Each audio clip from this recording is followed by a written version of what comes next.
Olá, bom dia. Pelo menos nesse horário aqui que eu iniciei a gravação, são 10h24, né? 10h24 da manhã. Então, se você está acompanhando esse vídeo à tarde, boa tarde. Se você está acompanhando à noite, boa noite. Seja muito bem-vindo ao canal Paixão pela Pureza. Como eu havia dito, esse canal, inclusive eu criei esse canal faz alguns meses e estava à procura de um sentido para esse canal. E inspirado nas obras dos puritanos, eu dei o nome Paixão pela Pureza. Inclusive, é uma obra que eu havia comentado anteriormente, e eu vou estar trazendo aqui mais comentários a respeito, inclusive, das obras dos puritanos. Então, eu gostaria de falar hoje sobre leitura, como você lê a sua Bíblia e por que você, aí do outro lado, porque você deve assumir o compromisso de ler a sua Bíblia. Eu acho bem interessante que os puritanos, eles vão falar sobre a leitura, né, e o estudo das Escrituras, e eles falam sobre o estudo diligente das Escrituras. Agora, eles não param por aí, é o estudo diligente das Escrituras, da Bíblia, mas também um coração amoroso, né? Um coração amoroso para ler as Escrituras. Inclusive, trazendo aqui na íntegra, eu não lembro exatamente de quem é esse texto, mas eu peguei e deixei lá no perfil Tem de Bom Ânimo no Instagram.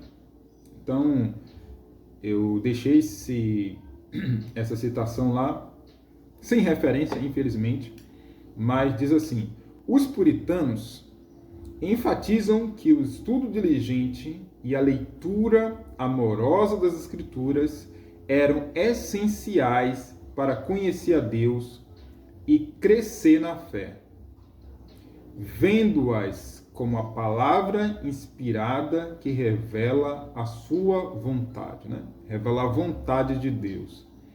Então, é interessante que logo após eu entrar na igreja, né, que considero ali a minha conversão,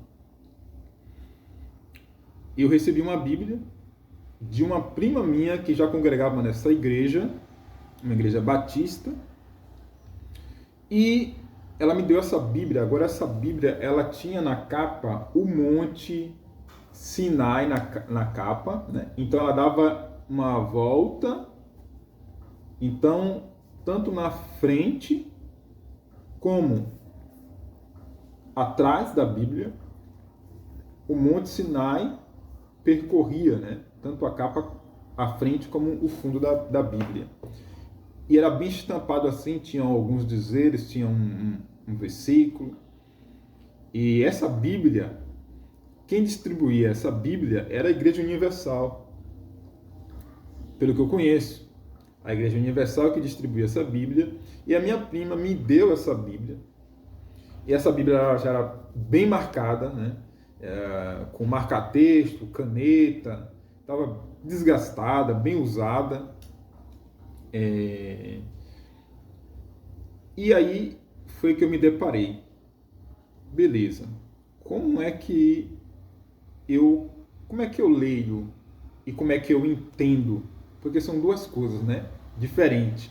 Ler e entender. Aí eu já vou pegar também já aqui dizeres de um pregador, um teólogo e pastor considerado puritano e também considerado o príncipe dos pregadores. Então, para quem já pegou aí, né, já sacou. Então, Charles Haddon Spurgeon, ele é considerado o príncipe dos pregadores, se eu não me engano, no século XVIII. E ele vai falar em um dos seus em um dos seus livros, ele vai falar sobre o tipo de leitura, inclusive, né? Onde ele diz que existe o tipo de leitura que é só passar os olhos por cima das letras. Então, existe esse tipo de leitura, onde você só passa os olhos por cima das letras. Mas aquilo, você não entende primeiro, você não entende nem meramente o estado bruto daquilo, todo o seu conteúdo. Quem dirás as nuances que perpassa o texto. Então, essa era uma das minhas dúvidas. Como é que eu vou ler? Porque, no final das contas, é a Bíblia, né? E a gente normalmente encontra na Bíblia os dizeres Bíblia Sagrada. Como é que eu vou ler algo sagrado? Só que aí é que tá. Não havia alguém para me ensinar a ler.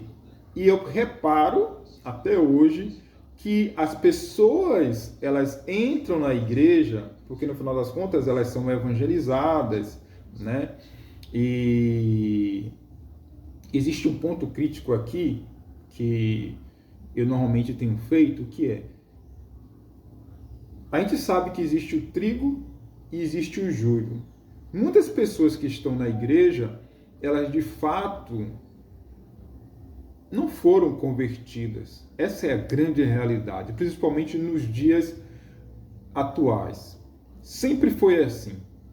Desde a época do nosso Senhor, desde a época do apóstolo Paulo, sempre dos discípulos, os apóstolos, sempre foi assim.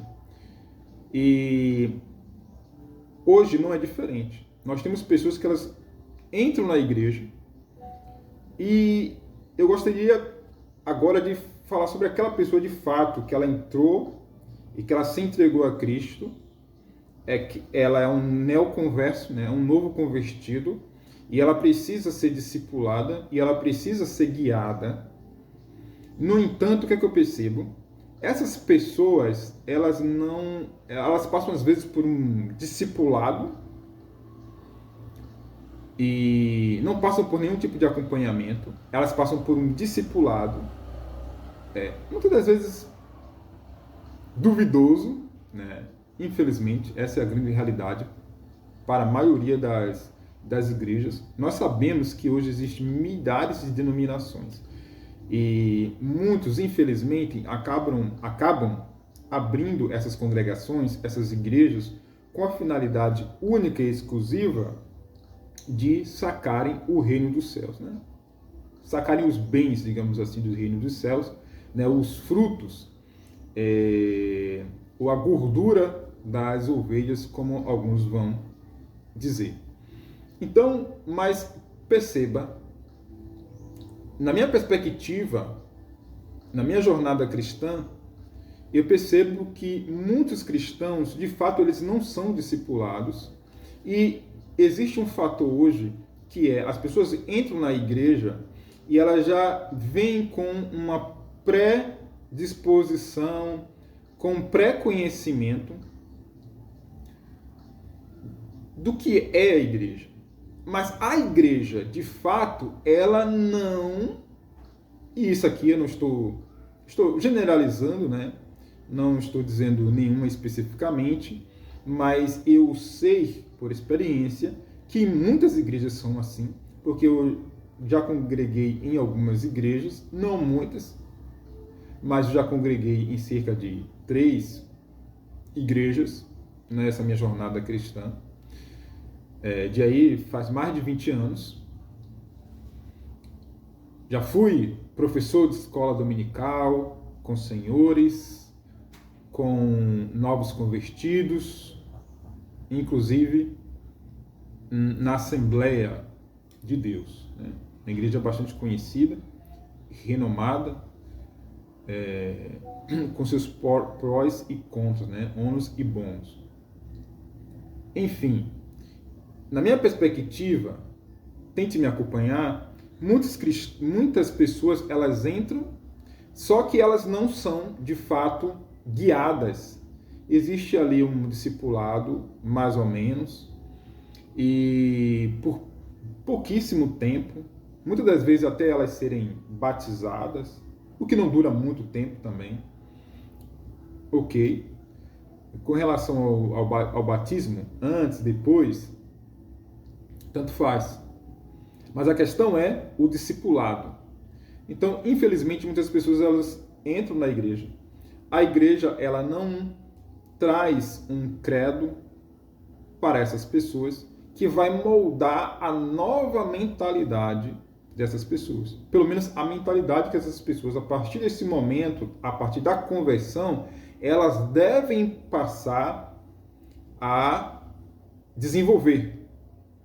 E a igreja tem um papel fundamental nisso, mas eu vejo uma discrepância, pois, por experiência própria, as igrejas, em grande parte, não estou dizendo todas, elas fazem isso. Então, depois, essa pessoa, ela simplesmente, ela vai ali aprender por osmose, o que é ridículo, né? Ridiculamente um descaso, uma preguiça espiritual. A igreja ela não trata como deve tratar essas pessoas. Afinal de contas, as pessoas vêm são pessoas, são humanos. Elas vêm com um tipo de mentalidade, de educação.